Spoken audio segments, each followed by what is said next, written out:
She walked into that bedroom expecting the worst night of her life. What she got instead was a key, a passport, a bank card, and a dying man who said, "If I don't make it until morning, run." No explanation, no apology, just those 7 words and eyes that looked like a man who had already accepted a cost that Elena hadn't even been told about yet. She'd married him 6 hours ago. She didn't know his favorite color, didn't know what he took in his coffee, didn't know anything except the rumors. And the rumors said his first wife had simply ceased to exist one day, 14 months into their marriage, and nobody had ever found a satisfying explanation for where she went. And now Elena was standing in his bedroom, in his house, with his last name on a certificate her father had signed with the same pen he used to close business deals. Because that's exactly what this was. A business deal. Her father had debts, the kind powerful men collect with interest. And Elena was the payment. But here is the thing nobody in that church understood. Not the guests, not her father, not even Elena herself. The most dangerous secret in that room wasn't Adrian Vale. It was the reason he'd said yes. Let's go back 3 months. Because this story doesn't start at the altar. It starts on a Tuesday afternoon in her father's home office, with a document that had no business being left where she could find it. Elena Voss was 31 years old, an interior architect, a woman who built beautiful spaces for other people to live their lives in while she lived hers quietly. Small apartment, good coffee, Sunday calls to her sister, a calendar full of client deadlines, and nothing more complicated than that. She was not naive. She was not reckless. She was not the kind of woman who made dramatic decisions. She was, until that Tuesday, the kind of woman who trusted her father completely. The document was on his desk. She'd come to return his spare car keys and leave. She hadn't been meant to see it, but she'd seen it. And she'd stood there for 4 full minutes reading her own name printed at the top of a legal transfer contract like a line item in an inventory. That night she asked him to explain. He poured himself a drink first. Then he sat down and explained it the way businessmen explain necessary losses. Calmly, efficiently, with the quiet confidence of a man who had already decided the outcome and was only now briefing you on the logistics. The company was drowning. Had been for 2 years. A political debt, the kind you accumulate when you build an empire with borrowed power and borrowed loyalty, had come due. The creditors weren't interested in money. They wanted a guarantee. Elena was the guarantee. "You'll be provided for," he said, as if that were the part she'd be worried about. She didn't scream. She'd used up screaming somewhere in the first minute. What she felt in its place was a cold, precise clarity, the kind that arrives when the last version of someone you loved finally expires, and you see what was underneath it all along. She asked one question. "Did you ever think of another way?" Her father looked at his drink. That was his answer. The wedding was scheduled 6 weeks later. She met Adrian Vale exactly once before the ceremony. A handshake in a lawyer's office while 3 men in expensive suits watched from across the table like they were officiating something. Adrian had looked at her for 4 seconds. Cold. Still. Unreadable in the specific way of a man who had trained himself not to be read. He signed the papers. Left without a word. She'd spent the following weeks building a file on him the way you build a file on a threat. 41 years old. A private security and logistics empire built from almost nothing. A reputation that operated in the spaces governments prefer not to illuminate. A name that opened rooms and closed conversations. And the first wife, Celeste Vale, married 6 years ago, gone 14 months later. No death certificate. No divorce filing. No explanation that satisfied anyone who asked. The kindest theory was that she'd run. Elena had sat with all of this the night before the wedding and made herself one promise. She would survive this. Whatever Adrian Vale was, whatever category of dangerous, she would endure it, document it, and find her own way out. Nobody was opening the door for her. She'd understood that since the Tuesday her father looked at his drink instead of her eyes. So she'd find the door herself.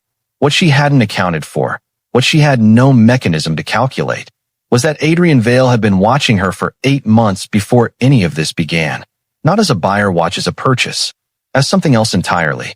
And in 6 hours, she was going to find out what. The bedroom door closed.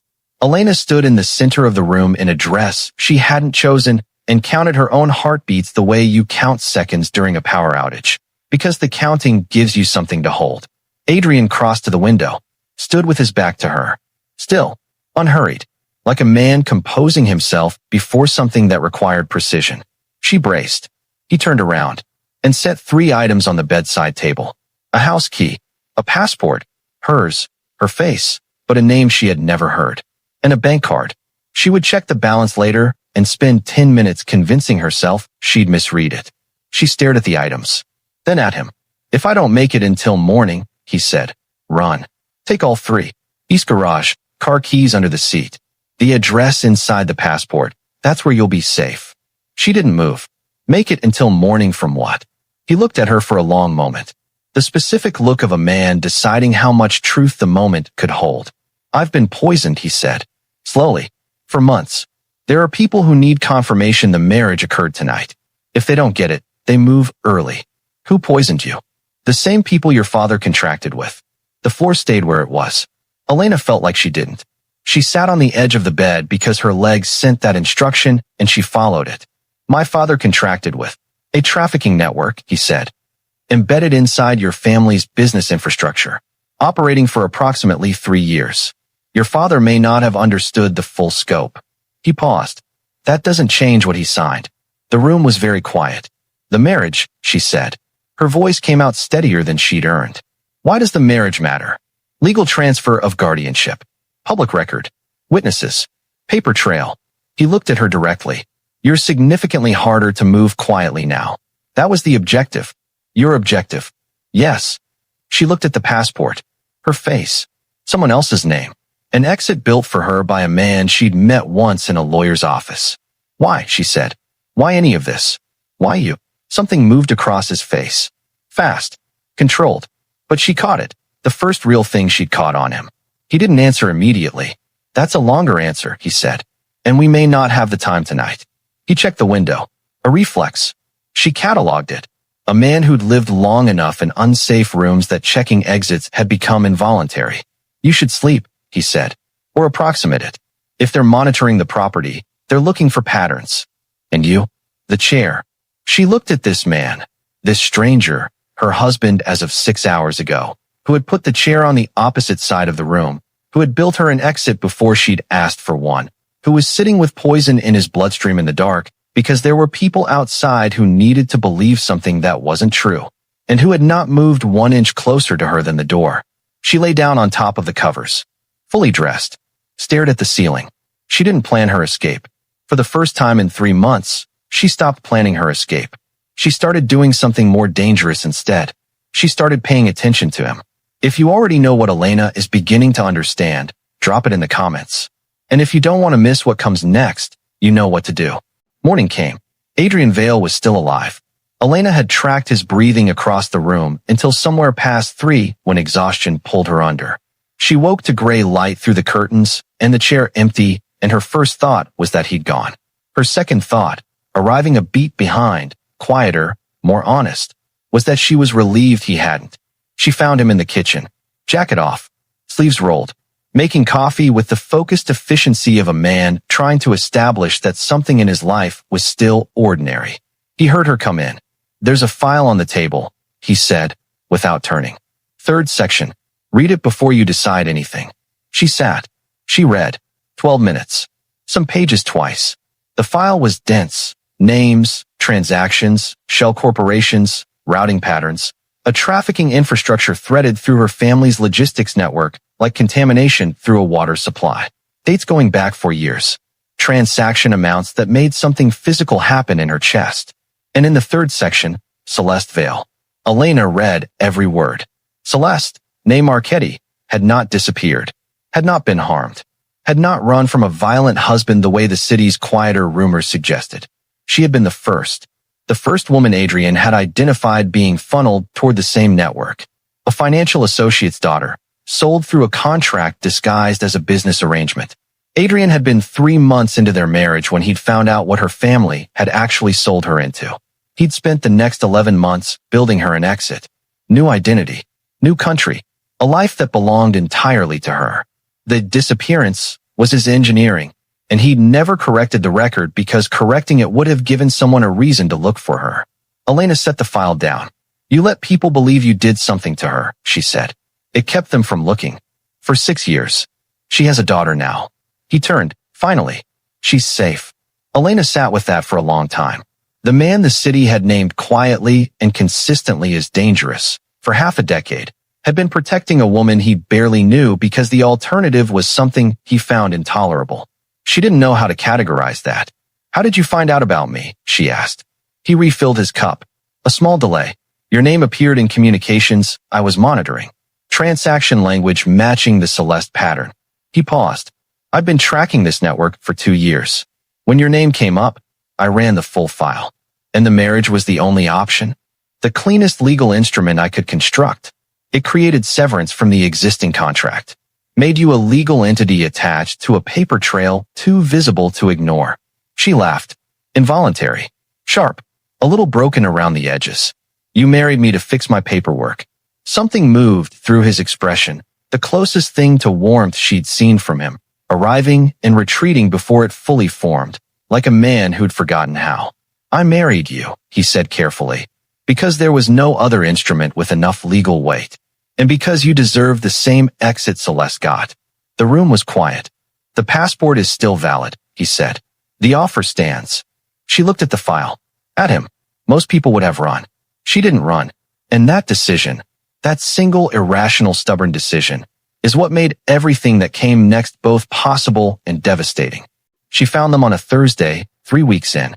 She'd been looking for a phone charger in Adrian's study, a practical errand, nothing more, and found instead a drawer that wasn't locked, and inside it a bundle of letters tied with plain cord, and on every envelope, in handwriting that was controlled but not cold. Elena Voss. Her real name, not the passport name. Her name, written 14 months ago, before the document on her father's desk, before the lawyer's office, before any of it existed for her. She stood in the study for a long time. Then she sat down. The first letter was dated 14 months ago. Brief. Precise. "I pulled your file today. I want to note, for no one's benefit except my own, that this should not be happening to you. You built something real. You should not be anyone's transaction." She read 6 more.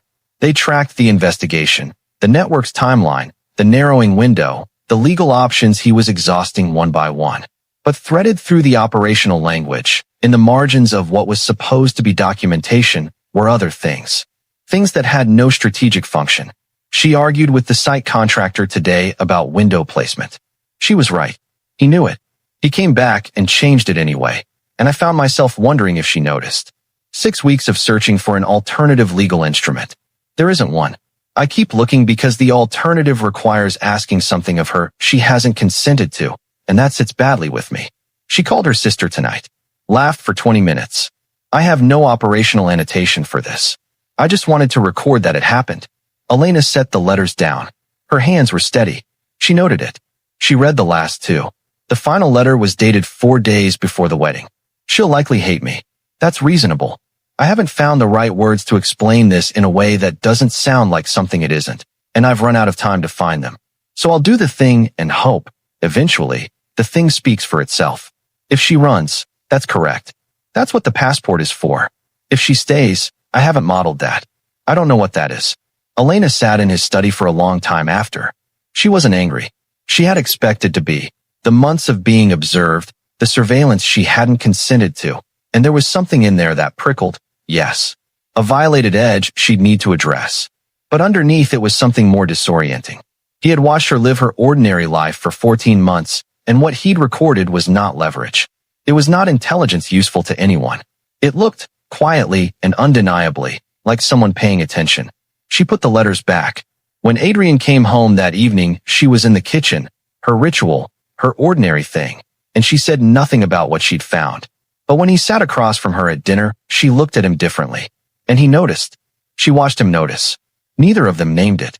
But that silence, the specific silence of 2 people who both knew something had shifted and had agreed without speaking to let it sit there, was the most dangerous development that House had seen yet. There's something in those letters most viewers will miss. If you caught it, put it in the comments. Only the sharp ones will. She found out how bad it really was on a Wednesday before dawn. Adrian had been managing the performance well enough that you could miss it if you weren't paying close attention. Elena had been paying close attention for weeks. A slight drag in his left hand sometimes. Coffee going cold mid-cup because he'd stopped without realizing it. The occasional stillness in a doorway, a second too long, a man waiting for something internal to authorize the next movement. She'd cataloged it, said nothing. Then Wednesday morning, before 5, she heard him through the bathroom door, and the sounds coming through that door dismantled every performance he'd constructed. She sat on the hallway floor and waited. When he came out and found her there, his expression did something she'd never seen from him before. Shame. Arrived instantly. Buried instantly. But real. How long, she asked. He didn't pretend he didn't know what she meant. Active phase, for months. Introduced in increments. A slow-acting neurovascular compound. Clinical language. The voice of a man reporting on someone else's body. I have a doctor managing it. There's a protocol. Is it working? One beat too long before the answer. It's slowing the progression. She looked at him in the half-dark hallway.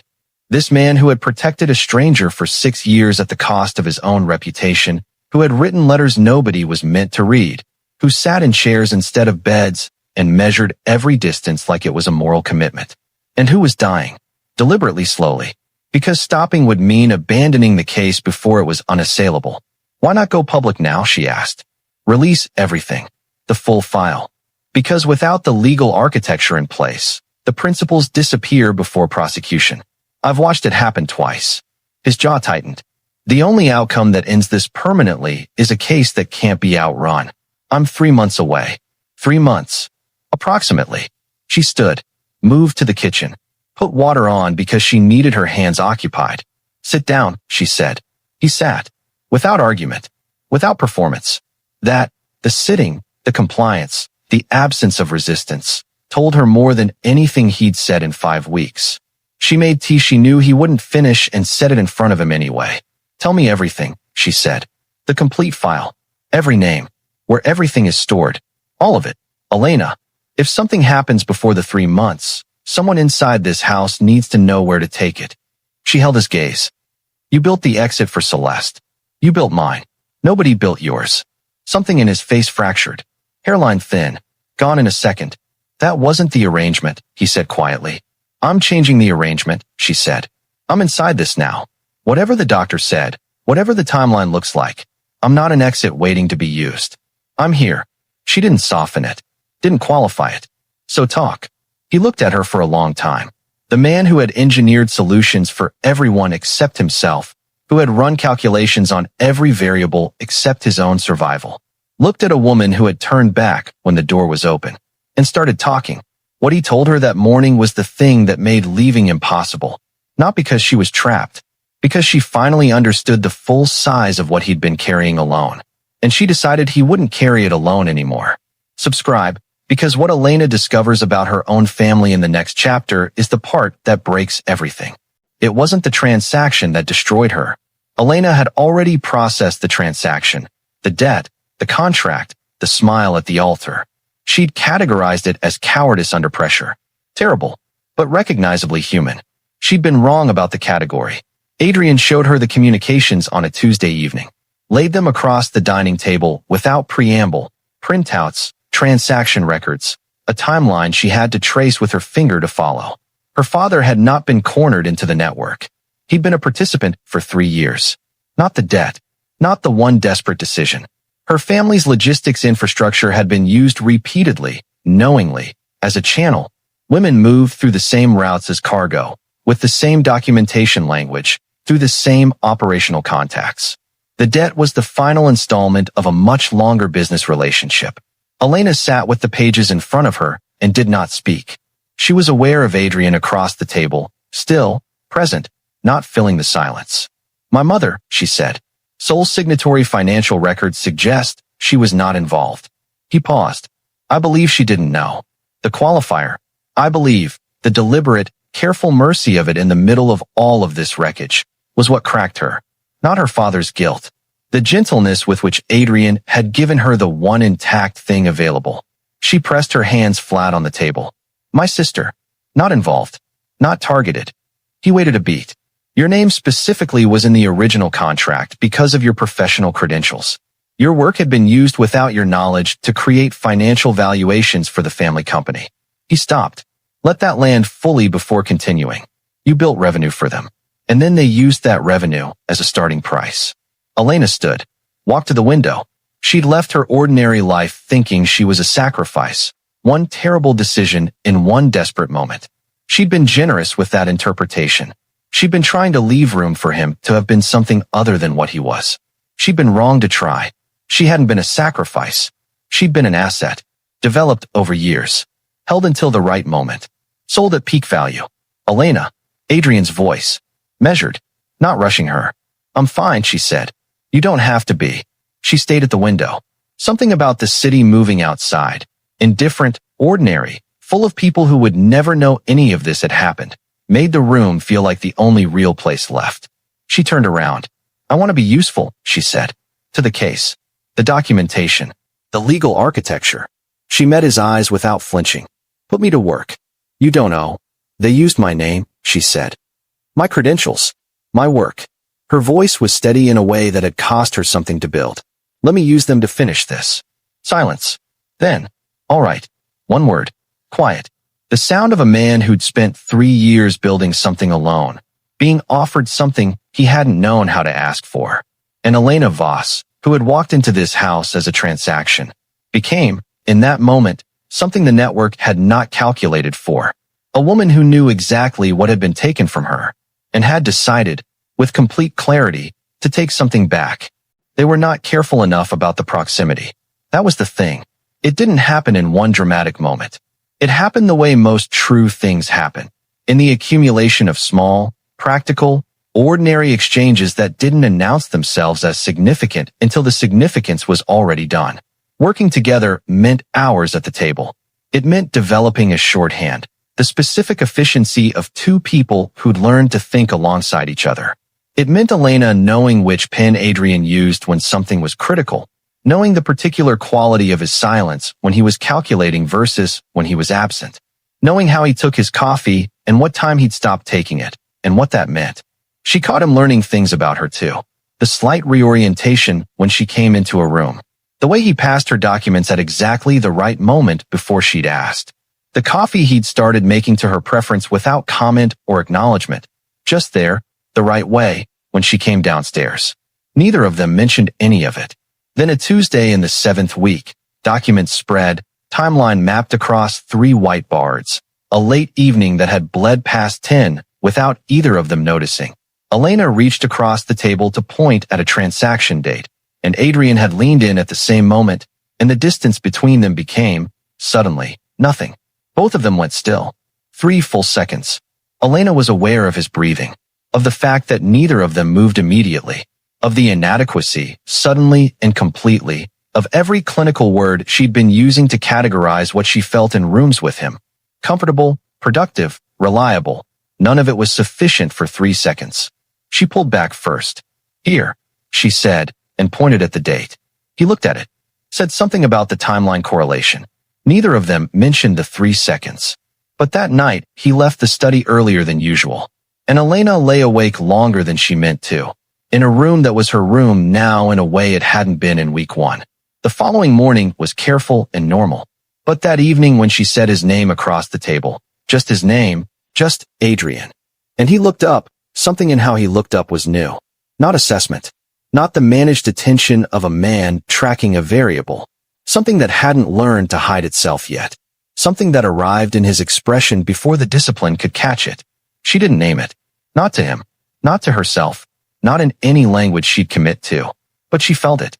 Later that night, past 11, and she knew by now that he'd be in the study until past 2 because the case was accelerating and he was rationing sleep like everything else. She went downstairs, made 2 cups of tea, set one beside him without a word, went back up, heard him, a few seconds later, exhale. Once, very quietly, like a man being reminded slowly, unexpectedly, by a cup of tea of all things, that someone might do something for him that had no tactical component. No strategy, no calculation, no exit plan, just a cup of tea in the dark. Just, "I see you. I'm here. You don't have to carry everything alone tonight." Elena climbed the stairs and thought about the 3 seconds and the letters in the drawer and a man who'd modeled every scenario except the one where someone stayed. She'd stayed. And that was becoming the most consequential thing she'd ever done. The attack came on a Thursday, and it came quietly. The first sign was the exterior cameras dropping, one by one, in a deliberate sequence, and Adrian was on his feet before Elena had fully processed the change in his posture. "East bedroom," he said. "Lock the door. Don't open it for any voice but mine." Adrian. Elena. Not cold. Not commanding. Something more urgent and more human than either. A man who had run the calculation and was asking her to trust it. "Please." She went. She locked the door. She lasted for minutes. Because sitting on the edge of that bed, counting seconds, the full geometry of the situation assembled itself with horrible clarity. The network had come for her. Adrian was downstairs. Poisoned. Weakened. 3 months from completing the only thing he'd spent 3 years building. And he was down there alone because he had engineered every exit for every person except himself. She unlocked the door. She went to the study first. Because she knew exactly where everything was. The primary documentation drive, the legal architecture files, the backup case records. 3 years of Adrian's work. The thing he was dying to protect. She took the drive. Passport. Bank card. Shoes. She was on the stairs, the front door 15 steps away, the garage 30 seconds after that, with everything she needed to run. She stopped, stood on the stairs and listened. She could hear him. Controlled. Economical. The sounds of a man fighting with what he had left, spending it precisely, not wasting a movement. Still standing. She stood on those stairs and turned it over. The letters, the T, the 3 seconds, the first wife in a country she'd never named, safe because this man had spent 6 years being named a monster to protect her. And she thought, he built every door for everyone else. Who builds the door for him? She went to the kitchen. She knew the layout of the house completely by now. She knew where everything was. She moved without hesitation, found what she needed, and moved toward the sound with a clarity that she would later describe as the opposite of fear. Not bravery, not recklessness, just the specific stillness of a woman who had made a decision and was done negotiating with it. What happened next? She'd tell it differently, depending on the year and the audience. What mattered was this. When it was over, Adrian Vale was on one knee on the floor of his own hallway, breathing like a man counting what he had left. Head down. Spent. She crossed to him, crouched beside him. He looked up and saw her, and his expression did something she hadn't seen before and would never fully describe. Something between relief and devastation. The specific look of a man who'd calculated that she'd be gone and found the calculation wrong. "I told you to run," he said. "I know. You should have run. I know." The hallway was very quiet. "Why didn't you?" he asked. She looked at him. This man on his knees, using the last of what he had, who had never once built himself an exit. And she told him the exact truth. "Because I'm done leaving people worth staying for." He had no answer for that. He didn't try to find one. She put her hand on his arm, and he let her, and they stayed exactly like that for a long moment in the hallway of a house that had started as a transaction, and had become, without either of them planning it, something neither of them had a word for yet. Subscribe. Because what Elena finds in the next chapter, what Adrian never said out loud, changes the shape of everything before it. The night after the attack was the quietest the house had ever been. Elena cleaned the hallway, methodically, with the focused deliberateness of a woman who needed her hands to do something her mind couldn't keep up with. Adrian let her, sat where she'd put him and didn't offer to help, and she understood that he was giving her the ritual. When she finished, she sat across from him. His color was wrong. She knew his baselines now, had memorized what functional for Adrian looked like, and this was below it. What happened downstairs had cost him significantly, more than he'd let show, which meant more than she could fully measure. "The doctor comes tomorrow," she said. I'll call her, she said. "Tonight." He looked at her. "You have her number?" he asked. "I know where you keep it." "A beat. You've been paying attention," he said.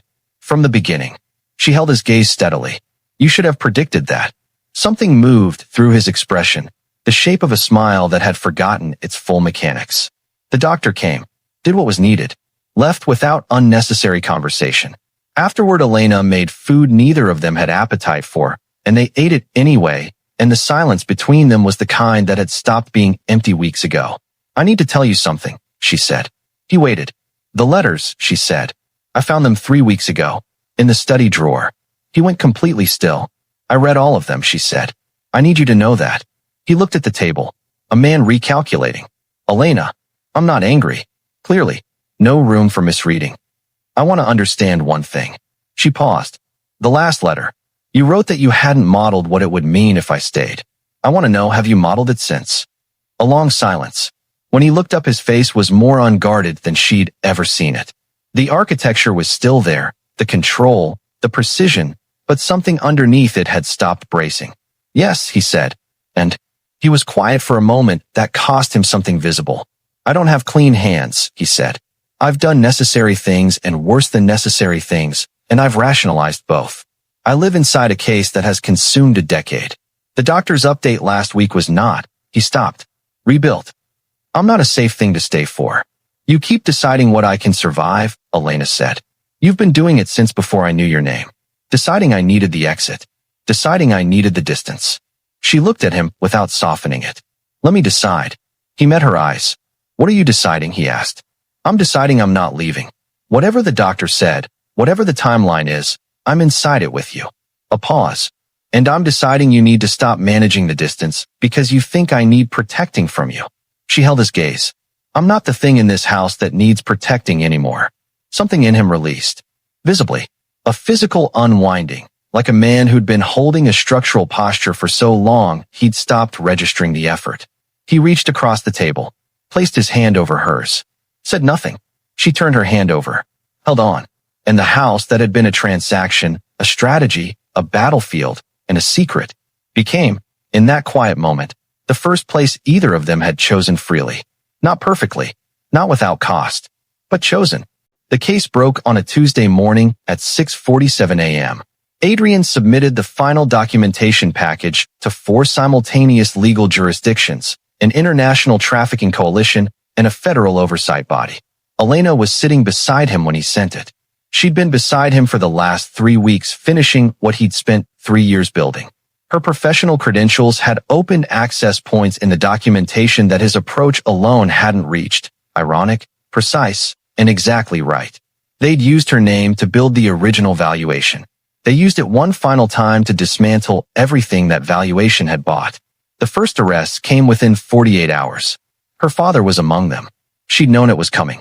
Had 3 weeks of knowing to find whatever interior equilibrium was possible. And she would tell you, honestly, that equilibrium wasn't the right word. What she felt watching the coverage was grief. Not for him exactly. For the version of him she'd constructed since childhood. The version she'd trusted completely. The version that had never actually existed. Her mother called that evening. Elena answered on the 4th ring. The conversation was long and not clean. Things said and unsaid. More crying on one end than the other. But at the end of it, her mother knew the full truth. And Elena had said, I need time, but I'm not gone. That was what she had. Not enough. Not nothing. The network's collapse was not quiet.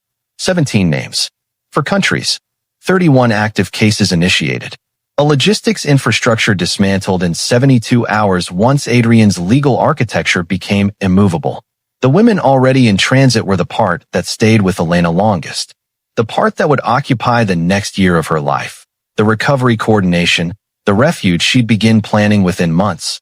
The specific work of rebuilding something from wreckage for women who'd been handed the same contract she had. But that came after.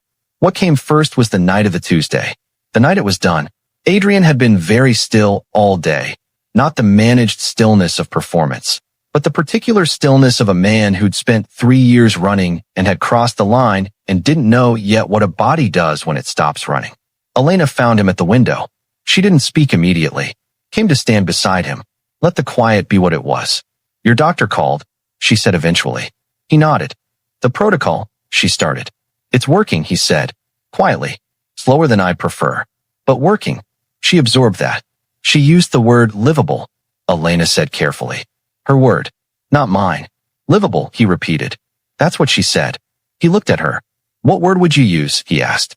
She considered it. Genuinely. Enough, she said. More than enough. He was quiet. Then, I still don't have clean hands. I know. This house is going to be complicated for a long time. I know. I'm still learning how to not manage the distance. She turned and looked at him fully. Nothing held back. So am I, she said. Outside, the city moved through its ordinary Tuesday, unaware, as cities always are, of what changed forever inside one house, beside one window, between two people who'd arrived at each other through wreckage and chosen, with full knowledge of the cost, to stay. Adrian Vale looked at the woman who had turned back when the door was open, and for the first time in longer than he could calculate, let himself stop being alone in the room. Some endings don't close. They open into something harder and more real and more worth having than anything that came before. And this one was only just beginning. Elena Voss was sold by her own family into a marriage she didn't choose, to a man the world had quietly decided was dangerous. Every part of that sentence is true, and every part of it is also incomplete, because Adrian Vale was dangerous, just not to her. He was dangerous to the people who had spent years treating women as inventory, as line items, as assets to be transferred when the price was right. He was dangerous to the infrastructure that ran on silence and paperwork and the quiet confidence that nobody was paying close enough attention. He'd spent 3 years being exactly that kind of dangerous. And in doing it, he'd burned through his own life without telling anyone, without asking for anything, without leaving himself a single exit. Elena noticed. She built the exit, not because the story demanded a hero, not because it was the logical conclusion, because she decided to. And that decision, made freely, with full knowledge of everything it cost, is the thing no contract, no trafficking network, no slow-acting poison, no bill of sale could have calculated for. The people who sold Elena Voss had built their entire operation on one assumption, that she would stay sold. They were wrong. And the man who had quietly, expensively, at enormous personal cost, decided she deserved better? Still here. Livable, said the doctor. More than enough, said Elena. What came after? The refuge, the rebuilt lives, the slow construction of something true, is exactly why this story never really ended. Subscribe. The next story goes even deeper, and you won't want to come in halfway through.